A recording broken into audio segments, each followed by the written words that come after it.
প্রিয় শিক্ষার্থী, আমরা আজকে সারা বিশ্ব কোভিড-19 অথবা করোনা ভাইরাসে আক্রান্ত। আমি আমার যে ক্লাস লেসন সেটি আলোচনার পূর্বেই আমি কোভিড-19 সম্পর্কে স্বল্প সময় কিছু বলতে চাই। সারা বিশ্বে আজকে কোভিড-19 আক্রান্ত হয়ে হাজার হাজার লাখ লাখ লোক প্রাণ হারিয়েছে। তার জন্য আমি শোক সন্তপ্ত প্রকাশ করছি এবং যারা জীবিত আছেন, কোমলমতি শিশু থেকে বৃদ্ধ, আবাল বৃদ্ধ, বনিতা সকলকেই আমি দীর্ঘায়ু কামনা করি এবং পাশাপাশি আমি তাদের জন্য কিছু পরামর্শ বলতে চাই একজন শিক্ষক হিসেবে।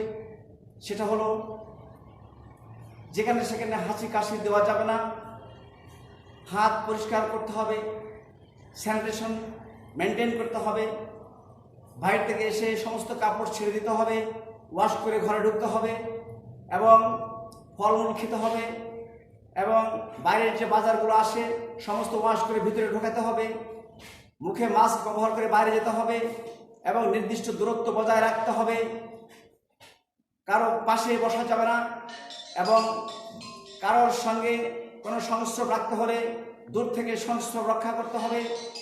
আর আমাদের হাত সাবান দিয়ে, খারযুক্ত সাবান অথবা যারা গ্রাম্য সমাজে বাস করেন তাদের ছাই জাতীয় কিছু অথবা মাটি দিয়ে, বালু দিয়ে হাত ভালো করে পরিষ্কার করতে হবে।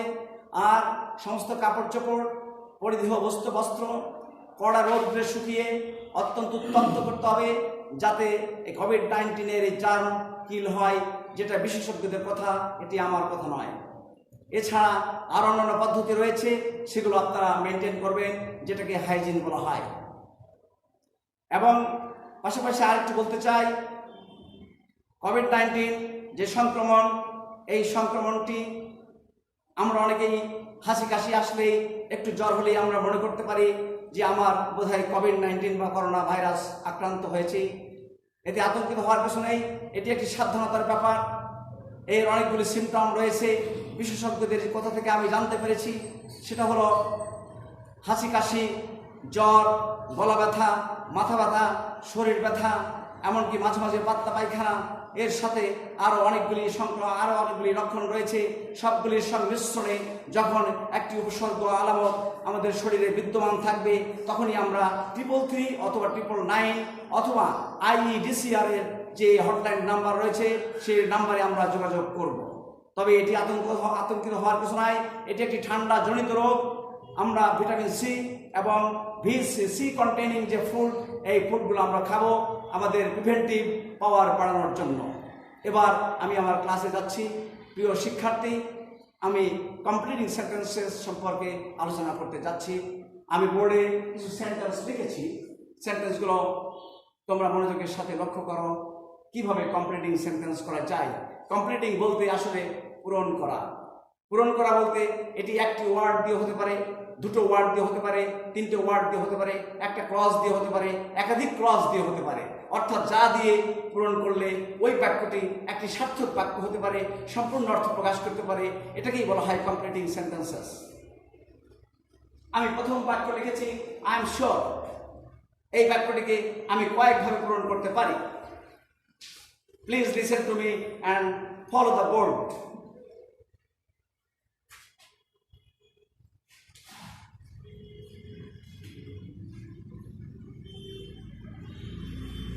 আমি লিখলাম I am sure to pass, মানে আমি পাস করতে নিশ্চিত, অর্থাৎ আমি পাস করবই। আবার যদি আমি এটাকে বলি এভাবে, টু পাস না দিয়ে বলা হয় I am sure that I will, বা শ্যাল যদি চলে, পাস। এখানে আমি অপশন দিয়েছি একটি, দুইটি, তিনটি, চারটি, সবগুলি কারেক্ট। তাহলে আমাদের অনেক সময় বদ্ধ ধারণা থাকে যে কমপ্লিটিং সেন্টেন্সেস যে আমাদের বাজারের বইগুলো আছে সেখানে নির্দিষ্ট একটা আনসার বা দুটো আনসার দেওয়া থাকে, এর বাইরেও অনেক আনসার থাকে। এটা ইংলিশ ল্যাঙ্গুয়েজ এক্সপ্রেশনের জন্য আমাদের গ্রামারের বিভিন্ন মেকানিজম রয়েছে এবং বিভিন্ন ধরনের ওয়ার্ড রয়েছে, সেগুলো আমরা ব্যবহার করতে পারি। আমরা কোনো মেডিজি বা কোনো সলিউশনকে সম্পূর্ণরূপে ফলো করতে যাব না। আমরা বোঝার চেষ্টা করব। এটা একটি গ্রামাটিক্যাল টেকনিক, এটাকে ইংলিশ ল্যাঙ্গুয়েজ ইঞ্জিনিয়ারিং বলা হয়। নেক্সট, উই ইট, আমরা খাই। আমি যদি বলি উই ইট টু লিভ, আমরা বাঁচার জন্য খাই অথবা বাঁচতে খাই, তাহলে আমি টু লিভ দিব। আবার যদি আমি টু লিভ না দিয়ে আরেকটি আনসার করতে যাই, so that we may live, যাতে আমরা বাঁচতে পারি। এখানে একটি এক্সপ্লেনেশন আমার বলা প্রয়োজন, সেটা হলো we eat to live, এটা সিম্পল সেন্টেন্সে হয়েছে। আর আমি যদি বলি we eat so that we may live, এটা হয়েছে কমপ্লেক্স সেন্টেন্স। আমি কমপ্লিটিং সেন্টেন্সের মধ্যে এখানে ট্রান্সফরমেশনের একটি ঘটনাও নিয়ে আসছি। প্রিয় শিক্ষার্থী, তোমরা মনোযোগ দিয়ে বিষয়গুলো লক্ষ্য করবে। ঠিক আগের সেন্টেন্সটিও তাই করেছি। I am sure to pass, এটা সিম্পল সেন্টেন্স। আর দ্যাট আই উইল অথবা আই শ্যাল পাস, এটা কমপ্লেক্স সেন্টেন্সে চলে গিয়েছে। তোমরা বলতে পারো স্যার কমপ্লেক্স কীভাবে বুঝবো এবং সিম্পল কীভাবে বুঝবো। আমি সংক্ষেপে বলবো, যেহেতু এটা ই লার্নিং, সিম্পল সেন্টেন্সে কোনো কনজাংশন থাকবে না। That, what, which, how, when, where, till, until, because, since, as though, although, whatever, wherever, however, why, how, এগুলো কিছুই থাকবে না। কোনো conjunction, relative pronoun, relative adverb, এগুলো কিছুই থাকবে না। শুধু একটি মূল ভাব থাকবে, আর প্রয়োজনে টেন্স অনুসারে অক্সিলারি ভাব থাকতে পারে। এটাকে সিম্পল সেন্টেন্স বলে। আর যদি কমপ্লেক্স করতে হয়, তাহলে আমাদের সাবঅর্ডিনেট কনজাংশন আনতে হবে, অথবা রিলেটিভ প্রোনাউন আনতে হবে, অথবা রিলেটিভ অ্যাডভার্ব আনতে হবে, যা দিয়ে কমপ্লেক্স সেন্টেন্স তৈরি হয়। সেগুলো আমি একটু বলে যাচ্ছি। ডাব্লিউএইচ এর যতগুলো ওয়ার্ড আছে সবগুলিকে আমরা সাবঅর্ডিনেট কনজাংশন বা রিলেটিভ প্রোনাউন বা রিলেটিভ অ্যাডভার্ব হিসেবে ব্যবহার করে কমপ্লেক্স করতে পারি। এর বাইরে আরো কিছু ওয়ার্ড রয়েছে, যেগুলো সিন্স, অ্যাজ, দো, অলদো, বিফোর, আফটার ইত্যাদি। এই ধরনের ওয়ার্ডগুলো সাবঅর্ডিনেট কনজাংশন, এরা কমপ্লেক্স সেন্টেন্স তৈরি করে। যাই হোক, আমি কমপ্লিটিং এ আবার ফিরে যাচ্ছি। মাদার অ্যাডভাইস মি, মা আমাকে উপদেশ দিলেন। মা আমাকে উপদেশ দিলেন, এরপরে অনেক রকম কথা হতে পারে। অনেক রকম কথা। কি কথা? নট টু টেল এ লাই,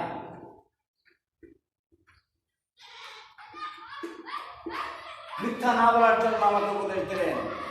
তাহলে এই যে একটি সেন্স প্রকাশ করলো এবং একটি সার্থক বাক্য। আমি যদি আবার বলি, এটা না দিয়ে নট টু মিক্স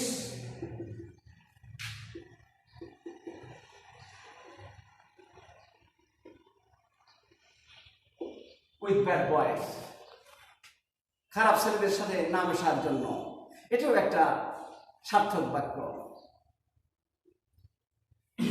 আবার যদি বলি আমি এটাকে অন্যভাবে,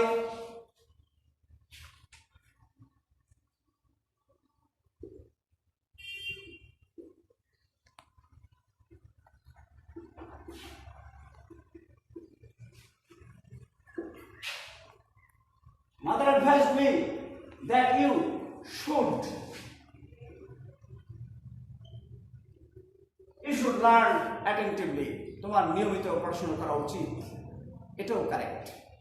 তাহলে আমরা কমপ্লিটিং সম্পর্কে বুঝতে পারলাম একটা জিনিস, যে এটি একটি ওয়ার্ডে হতে পারে, একাধিক ওয়ার্ডে হতে পারে, একটা ফ্রেজে হতে পারে, বা একটা ক্লজে হতে পারে।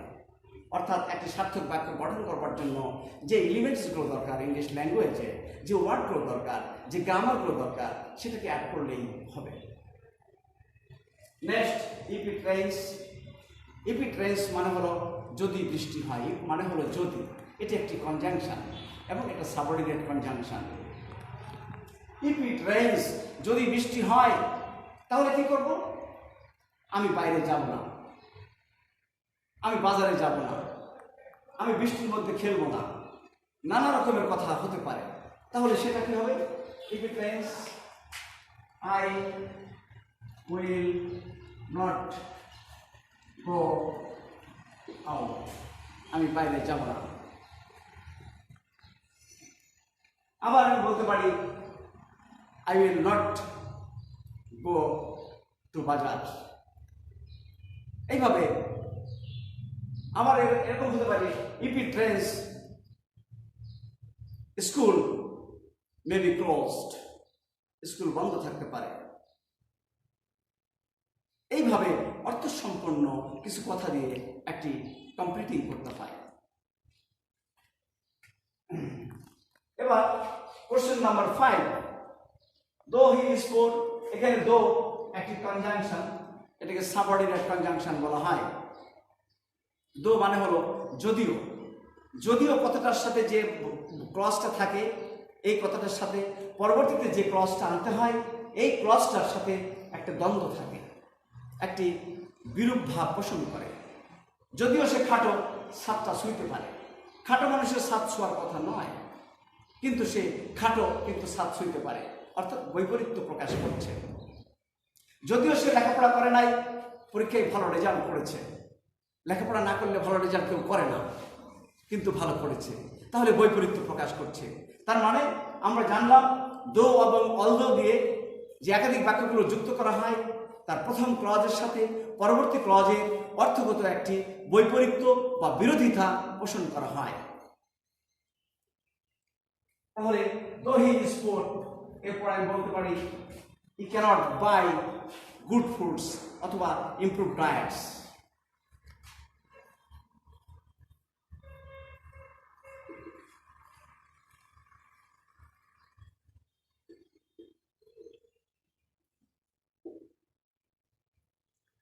হি ক্যানট বাই গুড ফুডস, ভালো খাবার কিনতে পারে না, যেহেতু সে গরিব, এই জন্য আমি বলছি। এছাড়া হি ক্যানট বাই গুড ফুডস বাদ দিয়ে আমি আরো অন্য কথা বলতে পারি, হি ক্যানট বাই ইমপ্রুভ ডায়েটস, উন্নত খাবার কিনতে পারে না। হি ক্যানট বাই ক্লথস, কাপড় কিনতে পারে না। He cannot shop in the festivals, কোনো উৎসবে ভালো কাপড় চোপড় কিনতে পারে না, কেনাকাটা করতে পারে না। তাহলে আমরা দেখলাম যে এই কমপ্লিটিং সেন্টেন্সে নানা ধরনের উত্তর হতে পারে, তবে সেটা যে অংশটা থাকবে তার সাথে অ্যাডজাস্ট করে আমাদের বাকি অংশটা পূরণ করতে হবে। Number 6, he could not go to college. সে কলেজে যেতে পারলো না। কলেজে যেতে পারলো না কেন? কারণ হোয়াই, আমি কারণ খুঁজে পাচ্ছি, বিকজ অফ রেইন।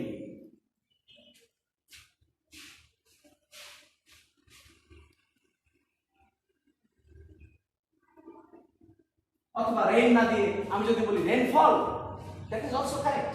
এটা আরেকটা ল্যাঙ্গুয়েজ।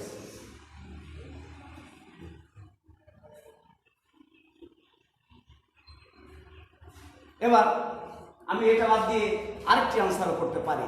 এটাকে আমি সিম্পল সেন্টেন্স করেছি, আমি কমপ্লেক্স করতে পারি।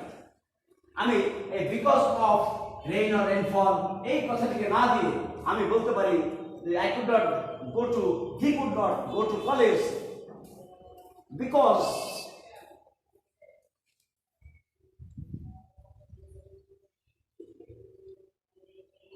it was raining. এটা একটা কমপ্লেক্স সেন্টেন্স হয়েছে। কমপ্লেক্স সেন্টেন্সের নমুনা হলো একটি কনজাংশন থাকে, একটি সাবজেক্ট থাকে, একটি অক্সিলারি ভার্ব, আবার অক্সিলারি ভার্ব না থেকে মূল ভার্ব থাকতে পারে, আর এটি একটি মূল ভার্ব, অর্থাৎ এটি কমপ্লেক্স সেন্টেন্স। তাহলে আমরা জানতে পারলাম কমপ্লিটিং সেন্টেন্সেস করতে আমাদের একটি ওয়ার্ডে হয়, একাধিক ওয়ার্ডে হয়, একটি ক্লজে হয়, একাধিক ক্লজেও হয়। অর্থাৎ যে অংশটা দেওয়া থাকবে সেই অংশটির সাথে সামঞ্জস্য রক্ষা করে আমার বাকি কথাগুলো দিয়ে একটি সার্থক বাক্য গঠন করতে হবে। এটি হলো আমাদের প্রধান কাজ। তবে আমি এখানে সবগুলি প্রথমে দিয়েছি ক্লজগুলো, পরবর্তীতে আমি ফাঁকা রেখেছি। এটি অন্যভাবেও থাকতে পারে।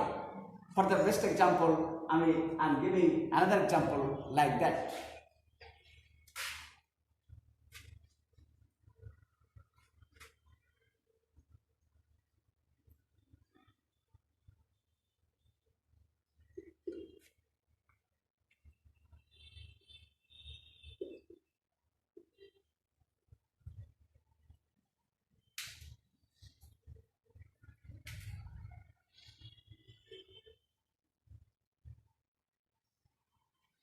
আমি এখানে উল্লেখ করেছি he knows that he is honest. আমার কোশ্চেনে দেওয়া আছে দ্যাট হি ইজ অনেস্ট, সে যে সৎ, এর আগের অংশটা ফাঁকা রাখা হয়েছে। আমি ওখানে সবগুলি আগে দিয়েছি আর পরবর্তীতে ফাঁকা রেখেছি।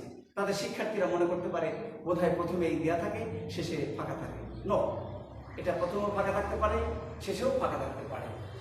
অতএব আমাদের সেভাবে বুঝতে হবে এবং সেভাবে বুঝে আমাদের বাকি অংশটি পূরণ করতে হবে এবং সার্থক বাক্য গঠন করতে হবে। আমি এখানে বলেছি হি নোজ, সে জানে, দ্যাট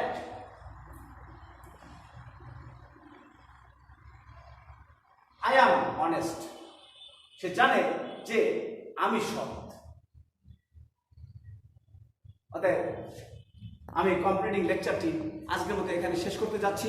তোমরা শেষ কথাটি জেনে নাও, কমপ্লিটিং সেন্টেন্স করতে হলে বিভিন্ন ধরনের গ্রামার জানতে হয়, voice, narration, sequence of tense, subordinate conjunction এবং আরও অন্যান্য বেশ কিছু আইটেম জানতে হয়।